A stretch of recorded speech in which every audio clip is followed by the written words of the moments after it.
let's bring Josh Ward in here of the Sports Animal. His column is up. Dark Horse Vols to take a look at. Josh, how are you, sir? Rocking your Braves World Series champion shirt. You are a huge Braves fan, are you not? I am a big Braves fan. By the way, I just had a mic disconnect, so if I have any technical issues, go ahead and tell me so.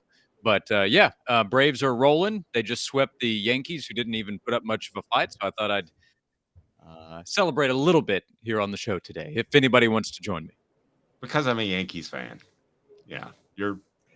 You know what? I didn't think about that, Dave. I forgot that is the case, but now things are kind of awkward on the show. I apologize. They are awkward. It's like we're all naked or something. Y'all want to hear something hilarious? Always. Is that the Yankees are the only team in the AL East that have a negative run differential on the year right now at negative 14, and they're below 500. I don't like either one of you guys. Let's get Dark Horse Vols. Josh picked 5. Define Dark Horse Vols in your mind. It was an idea that I had and pitched to you, and I like to let Josh run with it because he always turns out great stuff. So what defined Dark Horse to you, Josh? I think you can be in a couple of categories. You can be a player that is just not getting much attention because of where you are on the depth chart, or you could be doubted when we talk about the player competition this time of year. And I think a lot of times when that happens, we'll see the majority kind of gravitate toward one player versus the other based on recruiting ranking or off-season hype, where the conversation was. So my list with 5 players had a mix of guys that had kind of been forgotten in the conversation or guys that have not been a part of the talk the last 2 weeks because of where they are in the depth chart. But that could change over the next 3 months as they use this month to try to earn an opportunity, or, of course, injury could end up occurring. Like Jalen Hyatt last year, he got talked about, but it was more of, can he prove that he belongs? And then he ended up being a Bolitnikoff Award winner. So he might be an extreme example. Theo Jackson would be an example of somebody that was kind of forgotten about 2 years ago, was not talked about much. He was just a body returning in the defensive backfield with an extra year of COVID eligibility, and he ends up being one of the most important players in the team and gets drafted into the NFL. So here's what we're going to do. We're going to go through Josh's list, and if you want to follow along, you can go to offthehooksports.com. Just make sure you keep this tab open, and you can have a lot of hooker in your life. Maybe too much, some would say. So if I agree with Josh, I'm going with Hank Kingsley, which would be this. Hey now. And if not, I'm going to go, that's crazy. Little Tracy Morgan action there. So let's start with Andre Turrentine. Josh, why would he be a dark horse Vol? Why would he step up? Because last year, I think a lot of people thought he would just step in and be starting corner for Tennessee. And let's just all get off and roll and win a ton of games with a great defense. But that wasn't the case. So why Andre Turrentine? Yeah, he's in the kind of forgotten in conversation category for me. Turrentine, by the way, is how I understand it. So if I'm mispronouncing, let me know along the way. But you're probably right. Turrentine was a guy that came in to the college ranks as a well-thought-of prospect. He was a 4-star player out of Innsworth in Nashville. He chose Ohio State. If you get recruited by Ohio State and sign with the Buckeyes, then you have some kind of talent to work with. For a freshman season at Ohio State, he was not going to factor in and play right away, but he was practicing against a full stable of future NFL wide receivers. He was in the class with Marvin Harrison Jr., who is the runaway Bolitnikoff Award favorite and might be a legitimate Heisman contender this year. But he decides, I want to leave Ohio State's program, transfers to Tennessee. There was excitement a year ago because he was this former 4-star guy from the state of Tennessee, but he showed up, didn't factor into the defensive backfield, and I think exited the conversation because veterans who did play returned, like Jalen McCullough at safety, and then you have this new wave of talented freshmen coming in, and they started to get a lot of attention. And then you show up at day number 1 in camp, and there's Andre Turrentine, number 17, working with the first team. I don't know if he's going to start in the opener, but I still don't hear much about his name. It's more about, okay, is McCullough really going to play? And then we start talking about some of the younger guys, and they're more probably questions, more conversations going on around the corner position. Turrentine has legitimate SEC talent. He's still a pretty young player. He's a third-year guy, redshirt sophomore, who can help you into the future. I mean, he could be a multi-year starter for Tennessee, and this is his opportunity to go ahead and grab a starting spot and build on that. So a guy that I don't think gets talked about enough that should play a big role for Tennessee's defense, Andre Turrentine. Hey now. I agree with that. Caleb, you? I mean, I've talked about how they overinflate the stars of Nashville recruits. They specifically do that with Innsworth High kids. Just going to point that out. Have you got anybody remember Rico McGraw? Yes, I do. I thought he was going to be very good.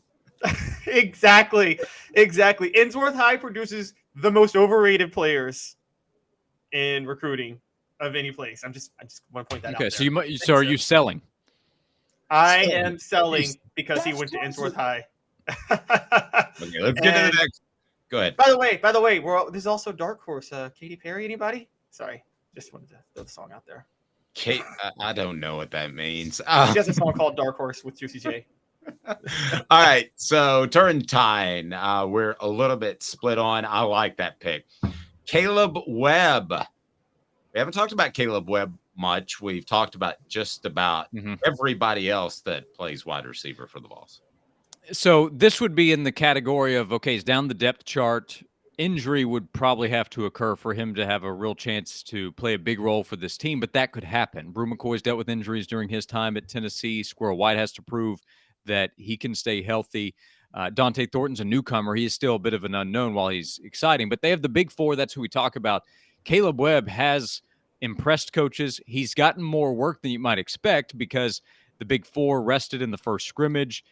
Webb, I think, had some more opportunities in the second scrimmage on Wednesday. And in the spring game, we saw him make a couple of big plays. I think he is a future player for Tennessee. So if he doesn't end up emerging this year, then I think he becomes a breakout candidate a year from now as a rising third-year player. Chaz Nimrod is also somebody that I considered. I noted that in the column, but I went with Webb here as the dark horse candidate. 6'3", 200-pound wide receiver who's put in legitimate work. Josh Heupel praised the jug work that he's put in the facilities, has worked as hard as anybody. So if somebody goes down, and it could happen, Cedric Tillman last year allowed Ramel Keaton to emerge. He was kind of a dark horse guy. If you go back to August to what he ended up doing for Tennessee, Caleb Webb is a potential player like that for this year's Tennessee team. That's crazy. Here's the reason Tracy and I think that is because I think if one of the receivers went down, as you pointed out, they would chuck the idea of going 4 wide, and they would probably just rely more on their tight end as they've done in the past, who we're going to get to. I think it would have to be 2 receivers that would have to go down for him to have a major impact. But I like the pick. Caleb, thoughts? I'm half and half because, Josh, I'm kind of with you with Caleb Webb, but I heard so much hype about Nathan Leacock as an early enrollee last year. Do you think there's a possibility that Nathan Leacock could take a spot from any of the second-year guys? I've heard good stuff about him. Yeah, I have too in terms of his ability. I've heard more talk about Webb and Nimrod. It honestly was tough to choose which one would have the chance, Webb or Nimrod. I've seen more of Webb because of the spring game, and I've continued to hear really good things about him. So it honestly could be either one of those guys. I would be surprised if something happened, especially in the first month to 6 weeks of the season, and they needed somebody else besides the big four to help at wide receiver. I'd be surprised if it's a true freshman over Webb or Nimrod. Be real honest. Which last name would you rather have? And I'll start with you, Caleb. Hooker or Nimrod? Caleb? Hooker. I'm gonna go Hooker just because I'm a history buff. So I actually admire your ancestor, Dave Joseph Hooker. Josh, you? Well, Hooker now is more trending, right? I'm sure because of you, but also because of a guy that played recently for the University of Tennessee. So that's probably my answer. But Nimrod, I do think, is an underrated album from Green Day. So I would give it more consideration than I think a lot would. Oh my gosh, don't get Caleb started talking about Green Day. That's his jam, I think. Ethan Davis. I love Green Day, but I like them when they went pop. But, but I guess Nimrod was pop Green Day. So They started Pop. Ethan Davis. I'll go ahead and tell you. Hey now. He's going to have a big impact this fall. Yeah, there are a couple of guys on this list where it might sound a little bit like I'm cheating because of his talent, but he's a freshman. He's a position where it's not easy to play. But Jacob Bourne is obviously the number one guy at that position. He's a really important player for this team. McCallan Castles came in as a transfer. It's obvious to talk about him as somebody that can help Tennessee. He's going to have that opportunity for sure.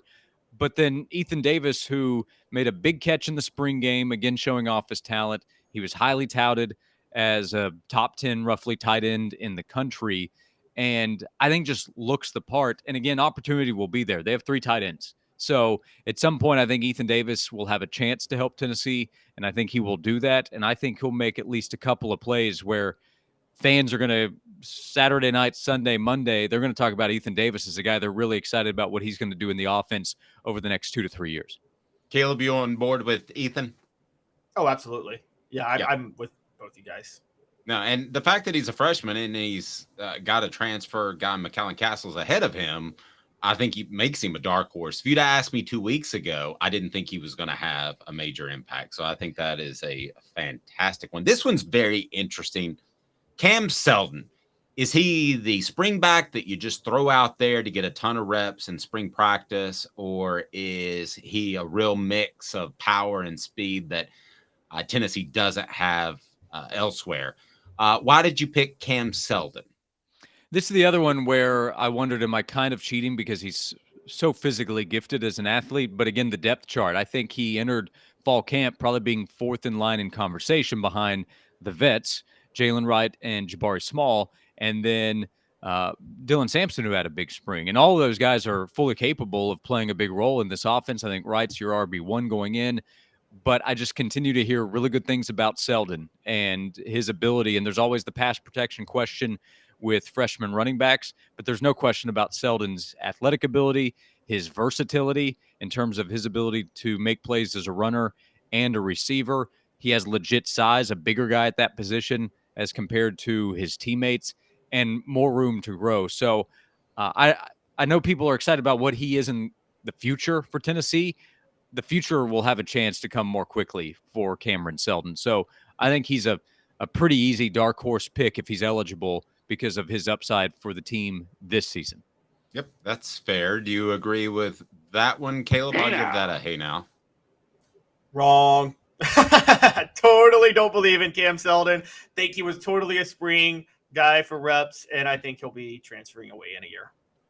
I also don't know. I'll add this too. I don't know how many opportunities he will have because you can just take the ball and go to the 25, but he will have a chance to break one probably as a kickoff returner this year. So there can be an immediate special teams impact before he gets his first opportunity as a running back. Great point. And we know there's going to be an injury at running back at some point, right? So yeah, you have to count on it. Yeah, he's not that far down the list because Dylan Sampson, as much as I like him, I think is more your third down backish type of guy. So Jeremiah Crawford, offensive lineman, he should start at right tackle. Why is he a dark horse candidate, Josh? Because I have yet to really have somebody say to me, I'm excited about Crawford earning the job at right tackle. It's much more about people saying, wait, so is Gerald Mincey not going to beat out Crawford? Which I thought would be the case during the summer months when we were talking about guys who could emerge. I wrote the column about the offensive line several weeks ago here in the last month, I believe, about why it can be okay even having to replace Darnell Wright and Jerome Carvin. And part of the reason was because of the excitement about Mincey. We've mentioned this a couple times now, but Jim Nagy, the executive director of the Senior Bowl, said, yeah, we're talking mid-round pick for Gerald Mincey. Okay, but Crawford was there on the first day, and we continue to hear about Crawford at right tackle, and we've seen him play in the SEC. He played against Alabama in one of the biggest wins Tennessee's had in a long time, so he's already done it out there. I'm not sitting here saying that he's going to be Darnell Wright from a year ago, but I wouldn't say that about Mincey. But a lot of what I've heard is surely Mincey is going to beat out Crawford, and maybe he ultimately does. But at this point, I think I'm more comfortable just taking the bet on Crawford because a lot of people are putting that out. I'm getting good odds on a guy that the coaches continue to show trust in. That's a great It's a great point all around. I was ready to drop the Tracy Morgan, but I'll give it a Hey now. so if he's pushing as an all SEC type of tackle, top, let's say 8 or so by the time you have a second and third team, then that's pretty good. And I think that's achievable. So based off what you said, I'm on board with that. Yeah, I wanted to pick an offensive lineman.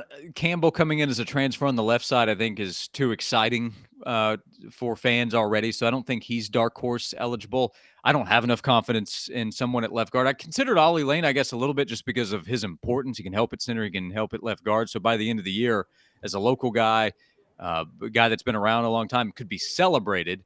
Spraggins doesn't count. Cooper's not a dark horse. So Crawford, I'll take him, the guy that a lot of people don't want to.